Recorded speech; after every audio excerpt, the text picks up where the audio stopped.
What's good, Alabama fans? Coming up on today's show, we're going to be breaking a couple things down for you guys. 247 Sports has been ranking their most valuable players for Alabama going into this 2024 season. They listed Kaden Proctor on that list, and we're going to talk about his impact going into year two as Alabama's left tackle. Phil Steele also put out his personal preseason rankings. We're going to break that down for you guys. And there are also some SEC betting odds for SEC teams to make it into the first year of the 12-team college football playoff. So we're going to break all those down for you guys. But before we get into it, I want to break last month's record for subs. We want to get more than that June sub number. We had 180 last month. We're already at 128 for the month of July. We're off to a very, very hot start, so we appreciate you guys for subscribing right here to the Alabama Football Report. So if you haven't already, make sure you guys are subscribed right now. That's youtube.com/@RollTideTV. All right, 247 Sports ranked Kaden Proctor as Alabama's number 2 most important player going into the 2024 season. Now, I've talked about Kaden Proctor a lot. When it comes to his freshman season, he was not that good. He struggled with his weight. That Alabama wanted their offensive line to just be really, really big last year, and I think that hindered Kaden Proctor a lot. Gave up 12 sacks last year. That's not very good. 23 hurries is even worse. Now, it didn't help that Jalen Milroe, held on to the ball a little bit too long sometimes, but when you have a freshman left tackle, that does not help him at all. And new offensive line coach Chris Daughtery has noted that Kaden Proctor coming back to Alabama from Iowa has been working with the second team so far. This is what he told Ryan Fowler on his radio show just a couple weeks ago. He said, "We've talked about all those things. He came back, and he's with the 2s right now. And he rotates with the 1s some. In the summertime, it's a good time to move those guys around and get guys comfortable on the left and the right side. We'll have guys working center and guard. There's no depth chart during the summertime. It's just making sure guys can play multiple positions, but also make sure that you get the continuity going. Everybody here is very competitive. Everybody wants to be the starter. We told these guys, we're going to move you around. When we get to fall camp, the best 5 guys are going to be on the field." Now, this is roughly what Alabama's depth chart looks like on the offensive line on A-Day. Obviously, Parker Brailsford did not play on A-Day, but if he was available, he definitely would have been the starter on A-Day. James Brockermeyer obviously gone off to TCU. But you look, Elijah Pritchett was at that left tackle position. I thought on A-Day, he did pretty damn well. And then Wilkin Formby was also at that right tackle spot. I thought he played really well as well. So if Kaden Proctor is starting off with the 2s, I understand he said there's no depth chart during the summertime. But, there's that thing when you leave, you come back, it's the team chemistry stuff. Is he going to be able to work his way back to the starting rotation? Because if not, I think Alabama is pretty solid with Elijah Pritchett over there at left tackle and Wilkin Formby at right tackle. We will see, obviously, as fall camp rolls around and possibly even into the season, that left tackle position could be, up for grabs again. Those 2 battled last year for that left tackle spot. So we'll see what goes down when it comes to the offensive line and Kaden Proctor, but, there's going to be a lot of work for him going into year 2. So I want to hear from you guys right now in the comment section at the pinned comment. Do you think Kaden Proctor will be Alabama's starting left tackle during week 1? I kind of think by the time that week 1 rolls around, he's going to be solidified at that starting left tackle position. But I want to hear from you guys because there are a lot of different opinions on this. Type Y for yes or N for no in the comment section. Like I said, it is the pinned comment. So if that ad comes here on YouTube, that's totally fine. You can ignore it. Go down there to the pinned comment and let me know. Do you think Kaden Proctor will be starting for Alabama at that left tackle position in week 1? This is what 247 Sports said in their article about Kaden Proctor. Will there be any lingering effects from the turbulent offseason? Did missing spring practice matter? And which Kaden Proctor will suit up for Alabama? The one that struggled early last season or the one that got on a roll late? If you want to be skeptical of him, there's plenty of angles to attack. But with that being said, most freshmen get better as sophomores, and it's hard to imagine he didn't learn a few lessons over the last 12 months. Now, going to that specific point about him struggling early and then getting on a roll late, that's pretty damn accurate. Now, Kaden Proctor early on was not very good. Gave up in the first 7 games, 7 sacks, 1 hit, 11 hurries. The run block grade, the pass block grade were not very good at all. But then you look to the last 7 games. Still 5 sacks there, but 2 of those sacks came against Michigan when we know he had an issue with his ankle, had a ligament issue with his ankle. So give him a little bit of grace on that, still going out there and competing in a very, very big game. But you can see down below the run block and the pass block grade got a whole lot better. About 13 points better in the run block game. And then was that like 9 points better in the pass block game, or 7 points? I can't math.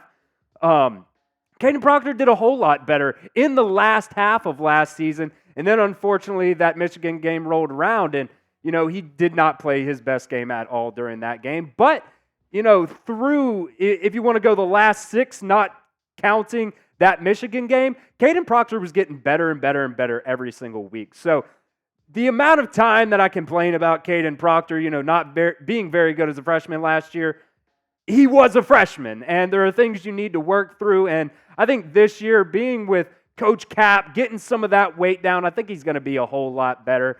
And I think at the end of the day, this is what, week 1, I think this is what that starting offensive line is going to look like. Kaden Proctor starting there at that left tackle position. I think it's going to be between Elijah Pritchett and Wilkin Formby at the right tackle spot. Flip a coin, whoever you want there. I think Alabama's pretty solid there. But Kaden Proctor, going into year 2, it's going to be very big and very pivotal for him. If he can get better and, you got to be able to protect Jalen Milroe's backside. So I love Kaden Proctor. I hope he does a whole lot better in year 2. Phil Steele has released his preseason top 40 rankings for college football, and he's got Alabama at that number 7 position. And we'll go into what the top 10 looks like. I've got some complaints about it, but for the most part, I think it's reasonable that Alabama is at that number 7 spot. Got Georgia at 1. Ohio State at 2. Me personally, I'm probably flip-flopping those. I think Ohio State probably has the better roster going into the season, but I think Georgia has the better coach at the same time. I think Oregon sitting there at 3 is probably solid. Same thing. I think they're going to roll this year as well. Texas coming into the SEC, sitting there at 4. If it could be questionable there. I really don't know why he has Penn State at number 5. Penn State to me is just like, they're good. They can't beat Michigan. They can't beat Ohio State. That's Michigan's, Penn State's biggest thing. And then Notre Dame sitting there at 6. There's been a lot of buzz around Notre Dame. I think, they're kind of the same way. They're a 10-win team, and, they might lose their bowl game. That's just how Notre Dame is. I do think Alabama sitting there at number 7 is fine. You could maybe put some different teams. They could be all the way up to 5. If you want to. But then I do like Utah sitting there at 8, and then Michigan at 9, and then Miami is sitting there at 10. So I want to hear from you guys one more time in the comments section. What is your preseason ranking for the Crimson Tide going into the 2024 season? Let me know in the comments section where you would rank Alabama going into the 2024 season. And I want to give some shout-outs. Every single time you subscribe here to the Alabama Football Report, there is a chance that you can get shouted out as a new subscriber. So Jake D. Morris, Q, JJU, T. Pilk, G. to Player, we appreciate all you guys for subscribing right here to the Alabama Football Report. We got so much stuff planned for you guys. I'm so excited for the season to start. about over a month and a half away from Alabama football really getting started. So make sure you guys are subscribed right here to the Alabama Football Report. There have also been some betting odds that have come out for SEC teams only, and their chances to make it to the college football playoffs. And Alabama was listed at a plus 120 underdog to make the playoffs in 2024. This is the top 10 for the SEC only. It's not the rest of the country, just the SEC. Georgia, I think that's pretty solid, sitting there at minus 600. Texas, though, we'll see how they are. You know, Texas is always very, very wishy-washy. They lose against teams that they should not get beat against. And then Ole Miss, I really like Ole Miss at minus 160. I think they're a very underrated team that not enough people are talking about coming into the season. They did a lot in the transfer portal as well as last year's recruiting class. And let's be honest, as much as we complain about Lane Kiffin a lot, I really do like Lane Kiffin. LSU sitting there at 4 at plus 110. I don't know about you, but I don't have faith in LSU.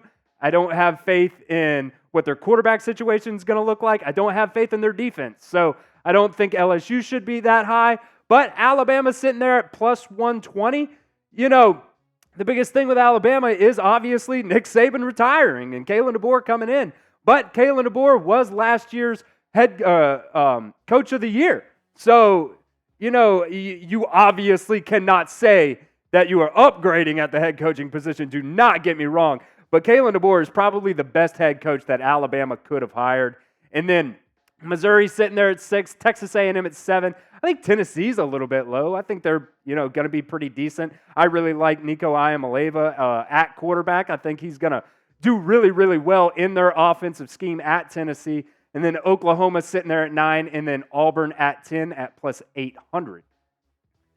Now, I think going into this season, winning it all, winning the national championship should only be a hope. You should only hope that Alabama can get that far, especially in the first season with Kalen DeBoer. I mean, could you imagine just the blow-up of the minds of college football fans if Alabama loses Nick Saban and then immediately goes on to win the national championship? That would be insane. That would be amazing, but I just don't see that necessarily happening. You can wish for it to happen, absolutely. I hope it's going to happen. But, you can't really set that as an expectation. And going into the college football playoffs this year, it is the first year of the college football playoffs. And added on top of that, the SEC got even tougher this year. And it wasn't even just the addition of Texas, the addition of Oklahoma. There's no more East and West conferences. So it's going to be the top 2 teams in the SEC are going to go on to play in the SEC championship game against each other. So, we've seen years in the past where, the 2 of the top teams might be in one division, but then, you got another team in the other division that's just the best in theirs. They're not better than the second team in the other division. And that kind of screws them a little bit. So it's going to be the top 2 teams in the SEC to play for the SEC championship. And you got to think in a 12-team playoff, the team that wins, is going to get that automatic bid. The team that loses, if it's a close game, that second team that loses the SEC championship probably going to get in too. So, is there a chance that the SEC gets 3 teams into the college football playoffs? I would not rule it out. I wouldn't rule it out for really any conference, especially the SEC and the Big Ten getting a 3rd team in at some point. But I think making the playoffs, just in general, making the playoffs should be the expectation for Alabama. I know that is their expectation.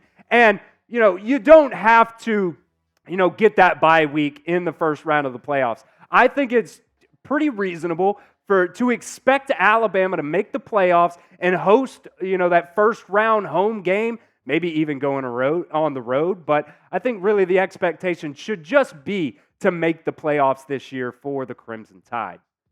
So what is the percent chance that you think Alabama makes the first year of the 12-team playoffs? Let me know right now in the comments section.